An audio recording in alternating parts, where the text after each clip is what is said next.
دیکھا جائے تو علامہ اقبال نے بھی اس کا تذکرہ کیا ہے، اولیاء اللہ بھی تذکرہ کرتے رہے، تو یہ اس بلبل کا خاصہ تھا کہ اللہ جل شانہ نے اس پرندے کو مقبول کر لیا۔ لیکن وہ جو گرگٹ جس کو کہتے ہیں گرگٹ کہتے ہیں، اس نے صرف پھونک مار کے صرف آگ کو پڑھانے کی کوشش کی تھی۔ میرے آقا علیہ الصلوۃ والسلام فرماتے ہیں اس گرگٹ کو اگر خانہ کعبہ کے پردوں میں بھی دیکھو تو وہیں قتل کر دو۔ اب گرگٹ کو مارنے کا حکم ہے، بلبل کو ہمیشہ پانی پلانے کا حکم ہے، تو گرمی آ گئی ہے، روزہ رکھنے سے آپ کو پیاس محسوس ہوتی ہوگی، تو ان پرندوں کو بھی پیاس لگتی ہوگی۔ میں کہتا ہوں کہ یار جب پانی پلانے کی باری آئے نا، میری بات یاد رکھنا کہ نہ صرف پرندوں کو پانی پلانے کے لیے آپ اپنے گھر پہ اہتمام کر لیں، وہاں پہ برتن میں پانی روزانہ ڈال دیا کریں، جو پرندے پانی پی کے جائیں گے نا آپ کے لیے برکت کی دعا کریں۔ یار یہ مفت کی نیکیاں، پانی پہ آپ کو پیسے نہیں خرچ کرنے پڑیں گے۔ میں کہتا ہوں کہ یار یہ تو بہت دور کی بات ہے، ایک بھیڑ جس کو ہم کہتے ہیں نا جو کاٹ لیتی بندے کو، وہ بھی اس میں سے پانی پیے گی تو وہ بھی دعا کرے گی آپ کے لیے۔ یار میرے رب نے پیدا تو اسے بھی کیا ہے نا، یار ایک کتا جو ناپاک ہوتا ہے آپ اسے بھی اگر پانی پلا دیں گے وہ بھی آپ کے لیے بخشش کی دعا کر دے گا۔ وہ بہت بڑی ایک فاحشہ خاتون تھی نا، میرے آقا علیہ الصلوۃ والسلام نے اس کا تذکرہ کیا کہ اس نے اپنے موزے کو اپنے دوپٹے کے ساتھ، دوپٹے کی مختلف اس نے قطریں بنائی، باندھ کے پانی نکالا، جو کتا پانی وہ کیچڑ سے اپنا پانی چوس رہا تھا اسے جب وہ پانی پلایا تو اللہ کریم جل وعلا نے اس فاحشہ کو صرف اس کے اس عمل کی بنا پہ بخش دیا۔ میرا رب بڑا بے نیاز ہے، تو یہ چھوٹی چھوٹی نیکیاں کیا کریں یار۔ بہرحال یہ ابھی میں نے 2 نبیوں کا تذکرہ کیا، ابھی ایک تذکرہ اور باقی تھا، انشاءاللہ اگلے دن میں وہ بھی تذکرہ کریں گے۔ اللہ کریم جل وعلا ہمیں توفیق دے، اس پہ عمل کی توفیق دے، اس لیے کہ باتیں بے شک تھوڑی ہوں لیکن ان پہ عمل ہو۔ اگر ہم عمل کریں گے نا، ان میں سے کوئی ایک بات بھی آپ کے ذہن میں یاد رہ گئی اور آپ نے اس پہ عمل کر لیا، نہ صرف آپ کی بخشش ہو جائے گی بلکہ میری بخشش کا بھی سامان ہو جائے گا۔ تو کوشش کریں کہ یار رمضان المبارک سے بھرپور فائدہ اٹھائیں اور دینی کتابوں کا مطالعہ کریں، اسی طرح علماء کے بیانات سنیں۔ اگر ایک بندہ کہتا ہے یار میں کتابیں پڑھ نہیں سکتا، مجھے پڑھنی آتی نہیں ہے، یار وہ سن تو سکتا ہے نا، علماء کو سنیں بیٹھ کے، اپنا وقت بہترین گزاریں، اس لیے کہ جب آپ کا وقت اچھا گزرے گا اس کا فائدہ کیا ہوگا کہ رات کو جب آپ سوئیں گے مدینہ نظر آئے گا۔ سبحان اللہ۔ سچی بات ہے، اگر وقت دن کو اچھا نہ گزرا، رات کو چور اور ڈاکو آپ کے پیچھے لگے ہوں گے، گندگیاں ہوں گی، پیشاب اور پخانے ہوں گے، آپ بے وضو ہوں گے، حالت یہ ہوگی چور آپ کے پیچھے ہوں گے اور درندے آپ کے پیچھے ہوں گے، سانپ آپ کے پیچھے ہوں گے، ہر طرح کی مایوسیاں آپ پہ مسلط ہوں گی۔ یار اس سے کہیں بہتر نہیں کہ اپنے دن کو بہتر کر لیں، رب تمہاری راتوں کو بہتر کر دے۔ ٹھیک ہو گیا، جیسا کرو گے ویسا بھرو گے، کما تو دین و تدان، تو دن کو اچھا کرو گے تو رات کو بھی اچھا ہوگا، دن کو برا کرو گے تو رات کو بھی برا ہوگا۔ لہٰذا راتیں اپنی بہترین بنا لیں، رات کو جب سوئیں تو سچی بات ہے میں سو جاؤں یا مصطفیٰ کہتے کہتے یہ جذبہ دل میں رکھیں تو ایسا ہوگا۔ جب گنبد خضرا آپ کی نگاہوں کے سامنے ہوگا، بے شک آپ خواب غفلت میں ہی سوئے ہوں لیکن آپ کی غفلت اس وقت دور ہو جائے گی اور آپ کی آنکھوں کے سامنے گنبد خضرا ہوگا، اور کیا بعید ہے کہ گنبد خضرا والا بھی آپ کو نظر آ جائے۔ اس میں کوئی شک نہیں ہے کہ میرے آقا علیہ الصلوۃ والسلام آج بھی جس کو چاہتے ہیں اپنا دیدار کروا دیں، یار اس دیدار کے لیے کوشش کریں۔ چل اسی روزوں کے مہینوں میں ہی اپنے آپ کو بہتر کر لیں یار، آگے پیچھے تو بہتر کر ہی نہیں سکتے۔ اب تو ماحول ہی ارد گرد آپ کسی مسجد میں چلے جائیں آپ کو اچھا ماحول ملے گا۔ آپ زیادہ سے زیادہ آپ تیاری کریں، زیادہ سے زیادہ وقت آپ مسجد میں گزاریں، آپ کو اس کا فائدہ اتنا زیادہ ہوگا کہ جس کا میں کہتا ہوں خالی سانس ہی لینا مسجد میں نیکیاں لکھی جاتی ہیں، تو یار خالی سانس لینے میں نیکیاں ہیں، جو ذکر کرے گا اس کی نیکیاں کتنی ہیں۔ اللہ توفیق دے۔ اور کوئی سوال اگر کسی نے کرنا ہو تو چلیں 5-10 منٹ کے لیے سوال، کوئی بھی سوال۔ جی سر آپ کس کس جگہ پہ گئے ہمیں یہ تو بتا دیں۔ ہاں بیٹا مجھے الحمدللہ ویسے تو بہت ملکوں میں تو میں نہیں گیا، صرف یہ ہے کہ ماشاءاللہ الحمدللہ مجھے حرم کعبہ میں جانے کا موقع ملا، مسجد نبوی میں جانے کا موقع ملا، عرب کے مختلف علاقوں میں جانے کا موقع ملا جس میں مدائن بھی ہے۔ مدائن صالح جو ہے جہاں صالح علیہ السلام کی قوم آباد تھی، اور اسی طرح شعیب علیہ السلام کی قوم تھی جہاں پہ عذاب نازل ہوا، جہاں الٹرا وائلٹ چھوائیں ڈائریکٹ آیا کرتی تھی اور آج بھی آتی ہیں وہاں۔ تو میرے آقا علیہ الصلوۃ والسلام نے تو صحابہ کو جہاں کچھ دیر کے لیے پڑاؤ کیا تھا مدائن میں، تو صحابہ نے آٹا گوندا اور ہانڈیاں پکانے شروع کر دی۔ میرے آقا علیہ الصلوۃ والسلام نے فرمایا کہ فوراً آگ بند کر دو اور اپنے آٹا کو بھی اٹھا لو یہ جو آٹا گوندا ہوا نا اس کو اٹھا لو، یہ آگے جا کے روٹیاں بنانا صحابہ کہنے لگے حضور اس میں کیا قباحت ہے؟ فرمایا اس لیے کہ جو عذاب کا علاقہ ہوتا ہے وہاں انبیاء علیہ السلام اگر خشیت الہی حاصل نہیں کریں گے تو اور عوام کو کیا پتہ کہ اس میں عذاب کا نقصان کتنا ہے۔ آج بھی وہاں پہ عذاب آ سکتا ہے، اللہ کریم چلنا والا کی بارگاہ میں ہمیں ڈرنا ہے ہر صورت۔ تو وہاں جانا نصیب ہوا، وہاں پہ میں نے پہاڑوں کو دیکھا، بڑے ٹھوس قسم کے پہاڑ ہیں، وہ بس تصویریں میں یہاں نہیں لگا سکتا ورنہ آپ کو دکھاتا، چلیں یاد آ گیا، کافی عرصہ ہی ہو گیا، تصویریں ہیں موجود، فلیکس بنا کے لگائیں گے۔ اس میں یہ ہے کہ وہ اتنے ٹھوس پہاڑ ہے کہ ان کو انہوں نے کاٹ کاٹ کے تراش تراش کے اپنے کمرے ان کے اندر بنائے ہوئے ہیں۔ ان کے جتنے قد ہوا کرتے تھے اس لیول پہ اس کا دروازہ رکھا ہوتا تھا، وہ ایک ملکہ کے ماتحت وہ حکمرانی ہوتی تھی وہاں پہ۔ اب صورتحال کیا ہے کہ وہاں پہ جو نبی تشریف لے گئے اس قوم نے ان کی قدر نہیں جانی تھی، یہاں تک کہ صالح علیہ السلام کی جو اونٹنی تھی ان کی ٹانگوں کو کاٹ دیا تھا۔ اس طرح یہ علاقے بھی دیکھنا نصیب ہوئے، پھر مسقط میں، عمان میں، سلالہ میں، رستاق میں، سہار میں، یہ سارے علاقے، وہاں میں نے حضرت مازن بن غدوبہ، وہ صحابی رسول ہے جن کے مزار پر انوار پہ مجھے حاضری کا شرف ملا کہ جن کو اللہ کریم جل وعلا نے سبب کیا بنایا کہ وہ اپنی معبد خانے میں تھے، عبادت کر رہے تھے، ایک جن ان کا دوست تھا، وہ جن آیا مسلمان ہو کے، وہ کہتا ہے کہ میں ابھی آقا علیہ السلام کے دستے حق پرست پہ بیعت ہو کے آیا ہوں، مسلمان ہو کے آیا ہوں، آپ بھی ابھی اٹھو چلے جاؤ۔ کہنے لگے مجھے سونے تو دو یار، کہنے کہ نہیں میں سونے بھی نہیں دوں گا۔ جن کے ساتھ دوستی تھی، وہ جن آپ کو موٹیویٹ کرتا ہے، آپ کو مدینہ طیبہ پہنچاتا ہے، حرم کعبہ میں پہنچاتا ہے، وہاں جا کے وہ مسلمان ہو کے پھر آتے ہیں۔ اور آج بھی وہاں پہ جو نماز پڑھتے ہیں ہاتھ چھوڑ کے پڑھتے ہیں، کیونکہ ابتدا میں ہاتھ چھوڑے ہوتے تھے، نماز اس طرح پڑھی جاتی تھی۔ یہ جو موجودہ شکل ہے یہ تو میرے آقا علیہ السلام کے آخری زمانے کی نماز ہے جو ہم آپ پڑھ رہے ہیں۔ وہ چونکہ دوبارہ ان کو جانے کا موقع نہیں ملا، وہ اسی طرح نماز پڑھتے رہے۔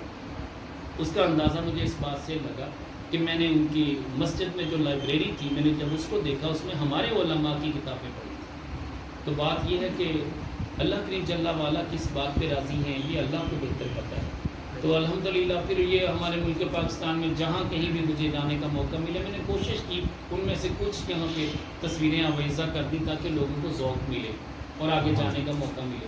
تو یہ چیزیں ہیں، ابھی مطلب بہت سارے علاقے رہتے ہیں، ارادہ تو ہے انشاءاللہ، تو جیسے حالات کچھ بہتر ہوں گے انشاءاللہ دوسرے علاقوں میں بھی جائیں گے، جیسے تمنا تو ہے، اللہ سب کی پوری فرمائے۔ تو اب تو مدینہ طیبہ کی ایک ہر بندے کو، آج بھی مجھے ایک دوست میرے ملنے کے لیے آئے، کہنے لگے کہ بس بابا جی عمرے کی تیاری کریں۔ میں نے کہا فلائٹیں بند میں کیا کریں گے، ٹھیک ہے۔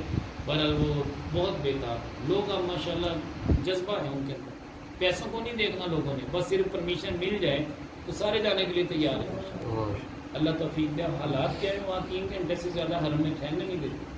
اسی طرح مسجد نبوی میں آدھا گھنٹہ صرف 8 دنوں میں ملے گا جو ریاض الجنہ میں موقع ملے گا، اس کے علاوہ نہیں۔ بہرحال اللہ آسانیاں کر دے گا۔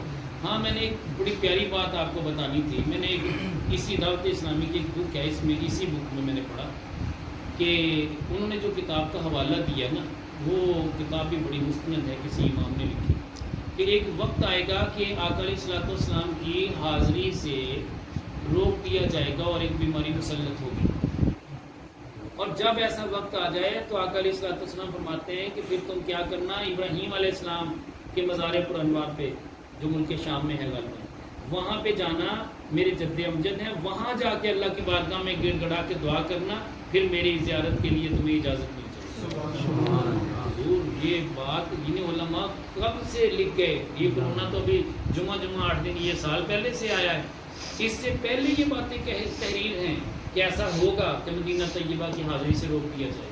تو اب وہ وقت آ چکا ہے، تو ہمیں دعا کرتے رہنا چاہیے، اور اللہ کرے وہ ملک شام میں جانے کا موقع ملے، وہاں پہ بھی حاضری دینی چاہیے، اللہ کی جل والا آسانیاں پیدا کریں۔ تو آپ کوئی اور سوال کرنا چاہیے؟ ہاں ویکسین لگوا سکتے ہیں آپ، ویکسین بھی لگوا سکتے ہیں آپ، انجیکشن بھی لگوا سکتے ہیں، علماء نے اس کی اجازت دی ہے۔ تو اللہ کریم جل والا آسانیاں پیدا فرمائے۔ پہلے انجیکشن کے بارے میں بڑا کلام تھا علماء کا، کہتے تھے جی انجیکشن لگانے سے روزہ ٹوٹ جائے گا۔ وہ پہلے یہ تھا کہ صرف جو گوشت میں ہے وہ لگایا جا سکتا، وین والا نہیں لگایا جا سکتا۔ اب علماء نے تخفیف کی ہے، علماء کہتے ہیں کہ لگایا جا سکتا۔ اسی طرح ہمارے جو پہلے اکابرین ہیں انہوں نے لکھا کہ ناک میں دوائی ڈالنا، کان میں دوائی ڈالنا، آنکھوں میں ڈالنا، اس سے روزہ ٹوٹ جاتا ہے۔ اب یہاں پہ علماء کا اختلاف ہو گیا، بعض علماء نے بعض چیزوں کو پابند کیا تھا کہ اس سے روزہ ٹوٹ جاتا ہے، بعض نے اجازت دے دی ہے۔ وہ کہتے ہیں کہ یار کرائٹیریا کیا ہے کہ جو آپ ناک میں یا کان میں یا آنکھوں میں ڈالتے ہیں اگر وہ گلے کے اندر نہیں اترا تو اس سے کوئی فرق نہیں پڑے گا۔ اگر گلے کے اندر اتر گیا اور اس کی کڑواہٹ آپ کو فیل ہوئی اور وہ جو میڈیسن آپ نے ڈالی اور وہ اگر گلے سے نیچے اتر گئی تو سمجھیں آپ کا روزہ ٹوٹ گیا۔ یعنی میدے میں کوئی چیز ایسی نہیں جانی چاہیے۔ تو بہرحال یہ جلد میں چونکہ لگتی ہے اس کے لیے کوئی منع نہیں ہے، ڈاکٹر باقاعدہ اس کی پرمیشن دیتے ہیں، علماء پرمیشن دیتے ہیں، یہ جائز ہے۔ تو ہاں ٹیسٹ دے سکتے ہیں، اس لیے کہ آپ یاد رکھیں کہ جو چیز آپ کے اندر جائے گی نا، جسم کے اندر جائے گی، وہ کسی بھی طرف سے اگر جا کے آپ کو طاقت پیدا کرتی ہے، جیسے ہم فرض کریں کوئی کھانے والی چیز کھاتے ہیں، اس سے روزہ ٹوٹ جائے گا۔ اگر آپ کے جسم کے سے باہر نکلتی کوئی چیز، وہ بے شک قے کیوں نہ ہو، آپ کا روزہ نہیں ٹوٹے گا، ٹھیک ہے۔ ہاں منہ بھر کے قے کا آنا، اس میں علماء نے فرمایا کہ اس سے روزہ ٹوٹ جائے گا۔ وہ کیوں؟ اس لیے کہ اگر وہ اس کو کمزوری واقع ہوتی ہے، اس میں جو کچھ کھایا پیا تھا وہ تو سارا نکل گیا، اب وہ اگر اتنا لاغر ہو چکا ہے کہ اس کی جان کا خطرہ ہے تو ایسی صورت میں وہ روزہ توڑ دے، ٹھیک ہے۔ ورنہ روزہ کیا منہ بھر کے بھی آ جائے تب بھی نہیں ٹوٹتا۔ یعنی جسم سے کسی چیز کا نکل جانا، جیسے بلڈ کا نکلنا، آپ بلڈ کی بوتل بھی کسی کو دینا چاہیں تو دے سکتے ہیں، کیونکہ من احیاہ فکانما احیا الناس جمیعا، جس نے ایک زندگی بچائی گویا اس نے پوری نسل انسانیت کو بچایا، ٹھیک ہے۔ تو لہٰذا ہم نے یہ بلڈ دینے میں بھی وہ پرابلم نہیں، دینا چاہیے، اگر دینا پڑتا ہے تو اپنا بلڈ ٹیسٹ کے لیے دینا دیا جا سکتا ہے۔ اور کوئی سوال کسی کا؟ جو آپ نے دوائی جی جی جی جی جی ہاں بیٹا، میں نے نا یہ بڑا اچھا سوال بچے نے کیا کہ ان دنوں میں نے اپنے بابا جی کے مریدین اور خلفاء کی تربیت کے لیے اپنے واٹس ایپ گروپ پہ میں نے دعائیں کچھ بھیجی ہیں، وہ میں چاہتا ہوں کہ آپ بھی یاد کر لیں۔ اس کے لیے میں نے فلیکس تیار کروایا، یہاں لگا دوں گا، آپ اس کو کاپی کر کے ضرور یاد کریں۔ اس میں ایک دعا وہ ہے جو عثمان بن ابی العاص رضی اللہ تعالیٰ عنہ کی ہے۔ وہ کیا ہے کہ آقا علیہ الصلوۃ والسلام کی بارگاہ میں حاضر ہوتے ہیں، عرض کرتے ہیں یا رسول اللہ صلی اللہ علیہ وسلم، جب سے میں نے اسلام قبول کیا میرے جسم کی دردیں ختم نہیں ہوتی۔ میرے آقا علیہ الصلوۃ والسلام نے فرمایا اسلام تو دردیں ختم کرنے کے لیے آیا ہے، یہ دردیں لگانے کے لیے نہیں آیا۔ آقا علیہ الصلوۃ والسلام نے فرمایا کہ اپنا دایاں ہاتھ درد والی جگہ پہ رکھ کے 3 مرتبہ بسم اللہ الرحمن الرحیم پڑھنا ہے اور 7 مرتبہ اعوذ بعزت اللہ و قدرتہ من شر ما اجد و حاضر۔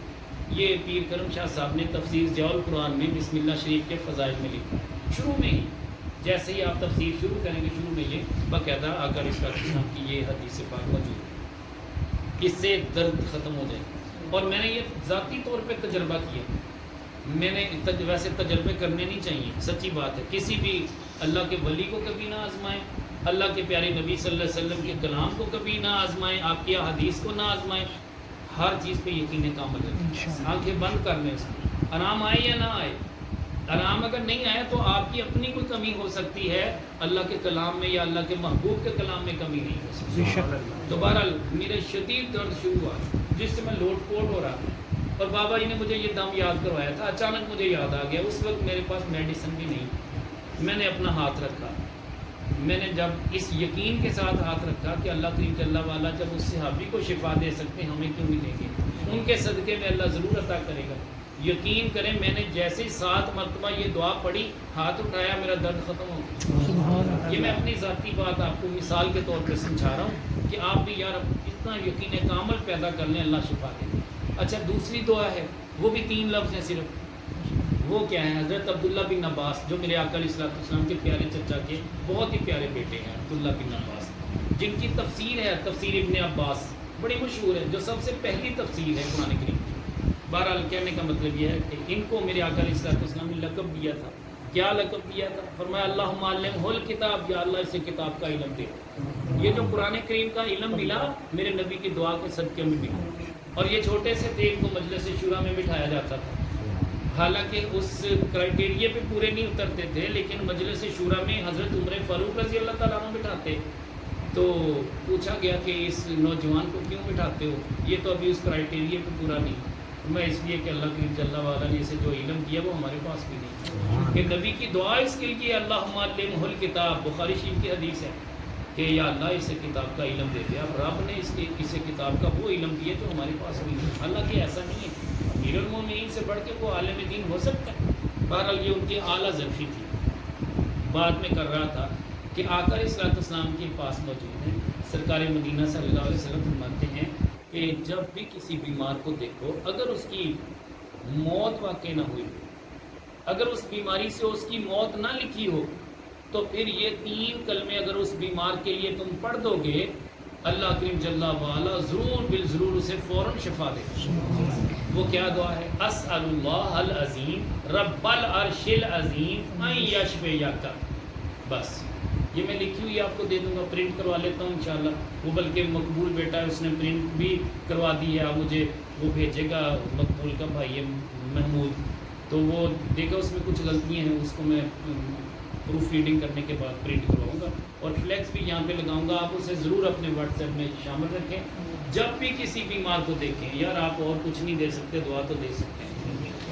آپ اس کے پاس بیٹھ کے 7 مرتبہ یہ دعا پڑھ دیں. میرے آقا علیہ الصلوۃ والسلام فرماتے ہیں اگر اس کے مقدر میں اس بیماری سے موت نہ لکھی ہوئی ہو تو وہ فوراً سے پہلے ٹھیک ہو جائے. بات یہ ہے کہ اگر اسی وقت وہ ٹھیک ہو جائے اور ہر بندے کو بندہ دم کرتا جائے، وہ ٹھیک ہوتا جائے، تو پھر یہ بندہ کبر میں آ سکتا ہے، تکبر میں آ سکتا ہے. اس لیے اللہ کی جل وعلا اپنی حکمت کے پیش نظر جس کو چاہے گا اس کے دم سے شفا دے گا، جس کو چاہے گا اس کی بیماری کو اور زیادہ بڑھا دے گا، لیکن شفا پھر بھی دے گا. تو یار اس عقیدے کے ساتھ یہ دعا آپ نے پڑھنی ہے. اور تیسری دعا ہے حضرت انس رضی اللہ تعالیٰ عنہ. حضرت انس رضی اللہ تعالیٰ عنہ کو ایک بار حجاج بن یوسف نے پکڑ لیا، پکڑ کے کوئی سزا دینے کا ارادہ کیا. آپ نے برملا کہا حجاج بن یوسف یاد رکھ، تو مجھے کچھ نہیں کر سکتا، میرا کچھ بھی نہیں بگاڑ سکتا. حجاج بن یوسف کو بڑا غصہ آیا کہ یار میں وقت کا فرما روا ہوں، کمانڈر ہوں اور اتنا بہادر جنگجو ہوں، تو یہ مجھ سے ڈرتے نہیں ہیں. حضرت انس رضی اللہ تعالیٰ عنہ فرمانے لگے کہ میں نے ایک ایسی دعا اللہ کے نبی صلی اللہ علیہ وسلم سے سیکھی ہے، میں نے وہ دعا آج پڑھی ہوئی ہے. یاد رکھیں آج کی تاریخ میں تو مجھے کچھ نہیں کر سکتا. اتنا یقین کامل. تو وہ کہنے لگے کون سی دعا؟ کہنے لگے یہ دعا میں پڑھتا ہوں. اور آقا علیہ الصلوۃ والسلام نے فرمایا تھا جو بندہ دن میں ایک بار اس دعا کو پڑھ لے گا اسے کوئی کسی قسم کا کسی جن و انس کا شر نہیں پہنچے، کوئی دشمن اس پہ غالب نہیں آ سکے گا. تو یار ایک مرتبہ یہ دعا، کوئی بیماری اسے لاحق نہیں ہو سکے گی. تو یہ دعا آپ یاد کر لیں. یہ دعا کافی بڑی ہے، اس کے لیے میں چاہوں گا کہ آپ کو لکھی ہوئی دے دوں گا انشاءاللہ. یہ بھی آپ یاد کریں اور میری کوشش ہوگی کہ اگلے جمعے آپ آئیں گے تو پرنٹ شدہ پیپر یہاں پڑے ہوں گے، آپ اپنے لیے لے جائیں. ٹھیک ہے، گھر میں بھی بچوں کو بھی یاد کروائیں گے، خود بھی یاد کریں گے. اور کوئی اول آخر درود پاک نہیں؟ یار وہ تو ہے نا، درود پاک تو ہمارے گھٹی میں فٹ کر دیا گیا، سنیوں کے حصے میں آیا ہی درود پاک. سبحان اللہ. سچی بات میں کہہ رہا ہوں. میرے آقا علیہ الصلوۃ والسلام نے فرمایا کہ اللہ کا ہاتھ ہے جماعت کے اوپر. جماعت وہ ہے جو بخشایا گروہ ہوگا. میری امت کے 73 فرقے ہوں گے، ان میں سے ایک جنتی ہوگا، باقی جہنم میں جائیں گے. کون کہہ رہے ہیں؟ میرے آقا علیہ الصلوۃ والسلام. اور فرمانے کے صحابہ نے پوچھا حضور جو جنتی گروہ ہوگا وہ کون؟ فرمایا جماعت. جماعت یعنی جہاں اجماع ہوگا، جس بات پہ سارے مسلمان اکٹھے ہو جائیں گے. تو الحمدللہ آپ اپنی اکثریت کو دیکھیے، الحمدللہ اللہ نے آپ کو کثرت دی ہے جو درود و سلام پڑھنے والے لوگ ہیں، کثیر تعداد میں ہیں الحمدللہ. تو یہ کرائٹیریا ایک تو یہ. دوسرا امام زین العابدین رضی اللہ تعالیٰ عنہ سے کسی نے پوچھا کہ حضور ہر بندہ دعوے دار ہوگا کہ میں بھی جماعت رکھتا ہوں، میں بھی گروہ رکھتا ہوں، تو پھر کیسے؟ فرمایا کہ جو بخشایا گروہ ہوگا وہ اہل سنت کا ہوگا، وہ سنت پہ عمل کرنے والے ہیں. کہنے لگے حضور اگر کسی نے کہا میں بھی سنی ہوں، وہ کہا میں بھی سنی ہوں، تیسرے گروہ والا کہ میں بھی سنی ہوں، پھر کیا بنے گا؟ فرمایا من علامات اہل سنت کثرت الصلاۃ علی جد. اہل سنت کی علامتوں میں سے یہ علامت ہے کہ کثرت سے میرے نانا ابو پہ درود پڑھتے ہیں. تو حضور والا آپ اپنی تمام ارد گرد کے تمام طرح کے گروہوں کو دیکھ لیں، مکاتب فکر کو دیکھ لیں، فیصلہ خود کر لیں. بتانے والے امام زین العابدین رضی اللہ تعالیٰ. تو یار ان کی بات کو تو ہم اتھینٹک مانتے ہیں الحمدللہ. کثرت سے درود اگر کسی کی گھٹی میں فٹ ہوا ہے تو الحمدللہ وہ سنی بریلوی مسلک کے لوگ ہیں. باقی درود و سلام پڑھتے ضرور ہیں، لیکن سچی بات ہے جتنا لطف سنیوں کو درود پڑھنے میں آتا ہے، کسی اور کو نہیں آتا، یہ بات کی بات کر رہا ہوں۔ باقی میں ان کو نہیں کہتا کہ یار وہ غلط ہے، باقی غلط میں اس لیے نہیں کہہ رہا کہ ان کے درود و سلام پہ شک نہیں، ان کی تبلیغ دین پہ شک نہیں، لیکن یار جہاں عقیدہ خراب ہو جائے وہاں سارا کچھ ہی مشکوک ہو جاتا ہے۔ عقیدہ یہ رکھیں کہ اللہ کے پیارے نبی صلی اللہ علیہ وسلم جیسا نہ کوئی ہے، نہ تھا، نہ ہوگا۔ بس آقا علیہ الصلوۃ والسلام کو جو مرتبے نصیب ہوئے وہ کوئی نبی بھی مرتبہ نہیں پا سکتا، بے شک ٹھیک ہے؟ تو لہٰذا ہر بندہ کوئی دعویٰ کرتا پھر ہے کہ نبی کا احترام اپنے بھائی جیسا کرو، یار یہ اس کی بے وفائی نہیں تو اور کیا ہے؟ میں کہتا ہوں کہ اپنے بھائی کا تو تھوک ہانڈیا میں ڈالا ہو آپ نہیں کھائیں گے، میرا نبی تو جب ہانڈیا میں تھوک ڈال دیتا تھا صحابہ اسے بڑے مزے کے ساتھ کھاتے تھے۔ میرے آقا علیہ الصلوۃ والسلام وضو فرماتے تھے، پانی کا ایک قطرہ بھی نیچے نہیں گرنے دیتے تھے۔ میرے آقا علیہ الصلوۃ والسلام اگر اپنے منہ سے جو جس کو کھنگار کہتے ہیں وہ نکالنا چاہتے، صحابہ دونوں ہاتھ آگے کر دیتے۔ سبحان اللہ۔ یار وہ رطوبت جو منہ سے نکلتی ہے جس کو لوگ کراہت کے ساتھ دیکھتے ہیں، میرے پیارے نبی کے صحابہ اسے لے کے اپنے چہروں پہ ملتے تھے۔ یار ایسا عشق کبھی کسی شخصیت کے ساتھ کسی کا دیکھا آپ نے؟ میں کہتا ہوں ایسے عاشق رسول تھے کہ یقین کریں میرے آقا علیہ الصلوۃ والسلام نے اگر اپنی سواری کو ایک بار گھمایا ہے نا تو عبداللہ بن عمر رضی اللہ تعالیٰ عنہ اپنی سواری کو چوراستے میں گھما رہے ہیں۔ پوچھا گیا کہ حضور یہ کیا کر رہے ہیں؟ کہتے کہ یار مجھے نہیں پتا کیا کر رہا ہوں، پتہ اتنا ہے کہ میں نے آقا علیہ الصلوۃ والسلام کو دیکھا تھا اپنی سواری کو یہاں گھما رہے تھے۔ عثمان غنی رضی اللہ تعالیٰ عنہ وضو کرتے، وضو کرنے کے بعد ایک طرف منہ کر کے مسکراتے ہیں۔ صحابہ پوچھتے ہیں حضور آپ نے یہ عجیب عمل کیا؟ میں یار مجھے نہیں پتا۔ کہتے کس بات پہ ہنسی آئی؟ کہتے مجھے کسی بات کا ہی نہیں پتا، البتہ اتنا پتا ہے کہ آقا علیہ الصلوۃ والسلام نے اسی جگہ پہ وضو کیا تھا اور ادھر کو منہ کر کے مسکرائے تھے۔ مجھے نہیں پتا کون سی بات ان کو یاد آئی تھی، میں نے تو وہ سنت پوری کی۔ سبحان حضور والا کیا بتاؤں آپ کو، حضرت عبداللہ بن عمر رضی اللہ تعالیٰ عنہ قافلے لے کے جایا کرتے تھے، 160 عمرے آپ نے کیے، ٹھیک ہے، بے شمار حج آپ نے کیے، اور عبداللہ بن عمر رضی اللہ تعالیٰ عنہ قافلہ لے کے جا رہے ہیں، حاجیوں کا قافلہ ہے، روک دیتے کہ یار رکو ابھی، روک، سارے رک گئے۔ آپ جاتے ہیں جھاڑی کی اوٹ میں بیٹھ کے اٹھ کے آ جاتے ہیں، پوچھتے ہیں کہ حضور کس لیے روکا؟ فرمایا آقا علیہ الصلوۃ والسلام اس جھاڑی کے پاس ایک بار بیٹھے تھے رفع حاجت کے لیے۔ کہتے ہیں آپ کو رفع حاجت تو نہیں تھی، یعنی پخانہ کے حاجت تو نہیں تھی؟ فرماتے یار میں نے تو سنت پوری کر ایک درخت کو تلاش کیا، سارا قافلہ روک دیا، کہنے لگے یہاں ایک درخت ہے اس وادی کے اندر، اسے تلاش کرو۔ اب سارے لوگ دیکھ رہے ہیں ارد گرد درخت، ایک صحابی کی نظر پڑی کہ حضور وہ سامنے درخت نظر آ رہا، فرمایا ہاں یہی، اس درخت کے نیچے جا کے بیٹھ جاتے اور سارے صحابہ کو کہتے ہیں باری باری اس درخت کے نیچے بیٹھو۔ بھی کس لیے عرض کی حضور کس لیے؟ فرمایا اس لیے کہ آقا علیہ الصلوۃ والسلام اس درخت کے نیچے بیٹھے۔ حضور جو اداؤں سے پیار کرتا ہے وہ سنی ہوتا ہے، یہ یاد رکھیں۔ ہاں اپنے آپ کو یہ ایسا سنی نہ بنائیں، میں کہتا ہوں کہ نام نے آپ سنی نہ بنائیں۔ سنت یہ بھی ہے چہرے پہ آپ کے ریش مبارک سجی ہوئی نہیں، آپ سنی بن جائیں یار، اس کو سنت کہتے ہیں۔ میرے آقا علیہ الصلوۃ والسلام فرماتے ہیں فساد امت کے وقت جو میری سنت کا احیاء کرے گا، اسے زندہ کرے گا، تو اسے 100 شہیدوں کا ثواب ملے گا۔ یار یہ لبیک والے کتنے شہید ہوئے، ہمیں اتنا ڈر تھا کہ یار ہم چلے گئے پولیس پکڑ کے مارے گی، اور بڑا بے دردی سے مارتی۔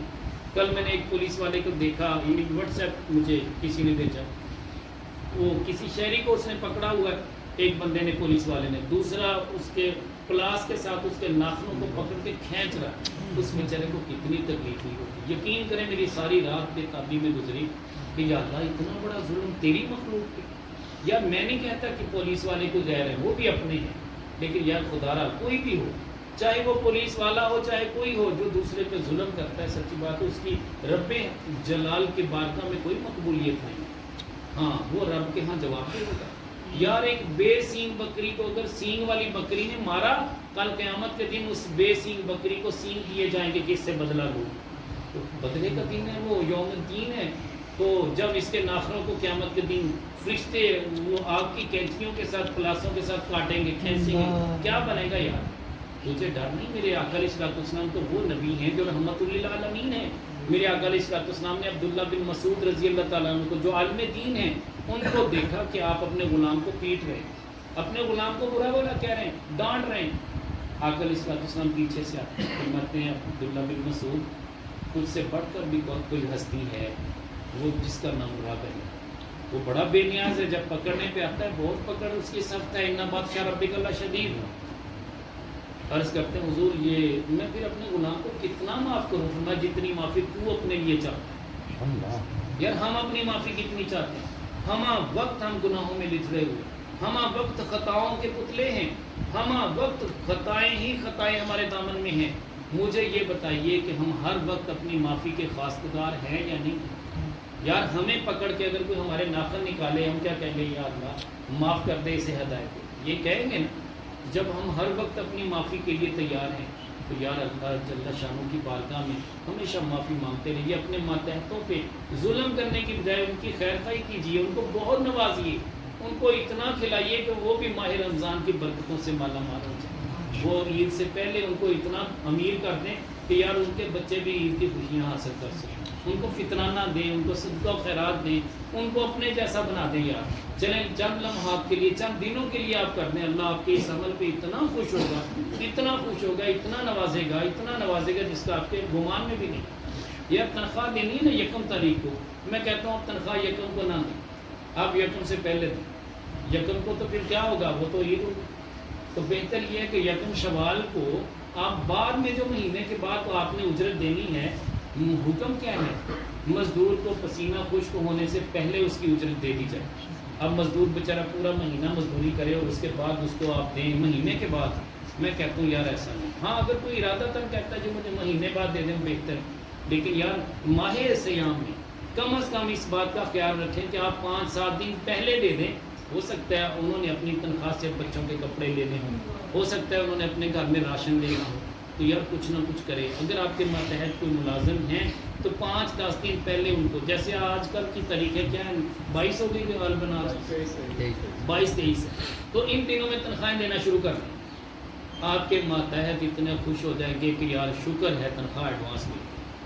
یار میں کہتا ہوں بیٹیاں ہیں عمر بن عبدالعزیز کی، آخری بات عرض کر رہا ہوں رضی اللہ تعالیٰ عنہ، وہ بیٹیاں اتنی پاکیزہ ہیں، محبت والی ہیں، وہ پھٹے ہوئے کپڑوں والی ہیں، عرض کرتی ہیں کہ ابو جان ہم آپ کی شہزادیاں ہیں، لوگ ملنے کے لیے آئیں گے عید کے دن، تو ہمارے تو کپڑے بوسیدہ ہیں، پرانے ہیں، تو ہمیں کپڑے لے کے دیجیے۔ وہ کہتے ہیں میری شہزادیاں اسی طرح صبر و رضا کی پیکر بنتے رہیں گی، بڑی اچھی، مجھے ان پہ بڑا مان ہے۔ وہ کہتے ہیں حضور سب کچھ ٹھیک ہے، تو آپ ہمیں عید کے لیے کپڑے دیں۔ اصرار بڑھ گیا۔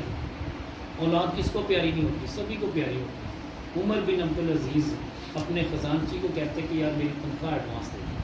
وہ خزانچی کتنا نیک تھا، کتنا عالم دین تھا، وہ کہتا ہے حضور آپ مجھے لکھ کر دیں کہ آپ کی زندگی کی بقا ہے، آپ زندہ رہیں گے، اگلے مہینے کی آپ کی جو تنخواہ بنتی ہے، جو آپ ایڈوانس لے رہے ہیں، کیا اگلے مہینے تک آپ زندہ رہیں گے؟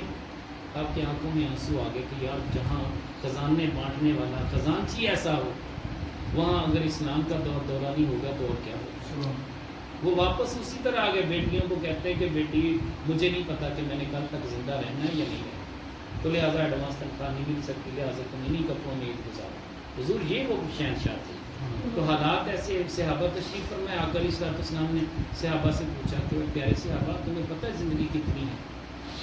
کہتے ہیں حضور ہم اتنا گمان کرتے ہیں کہ شاید آج کا دن ہمارا اچھا گزر جائے گا، تو میں نہیں، تمہیں کیا گارنٹی؟ کہتے ہیں حضور ظہر سے عصر تک، تو میں نہیں، یہ بھی گارنٹی نہیں، یہ اتنا ٹائم بھی نہیں ہے۔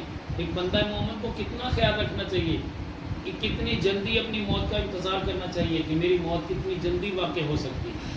کہنے لگے حضور اگر 2 رکعت نفل پڑھنے کے دوران اگر موت آ جائے تو یہ 2 نفل کافی فاصلہ نہیں ہے۔ آقا علیہ الصلوۃ والسلام نے یہ تو بہت بڑی لمبی امید ہے کہ آپ 2 نفل بھی پڑھ سکیں گے۔ میں محمد اتنا یقین رکھتا ہوں کہ میرا رب اگر چاہے تو اتنی مہلت دے دے کہ ایک طرف میں نے سلام پھیرا اور دوسری طرف سلام پھیرنے کی اجازت دے دے، تو یہ اس کا بڑا کرم ہوگا، ورنہ سچی بات ہے وہ جب چاہے ان کو طلب کر لے۔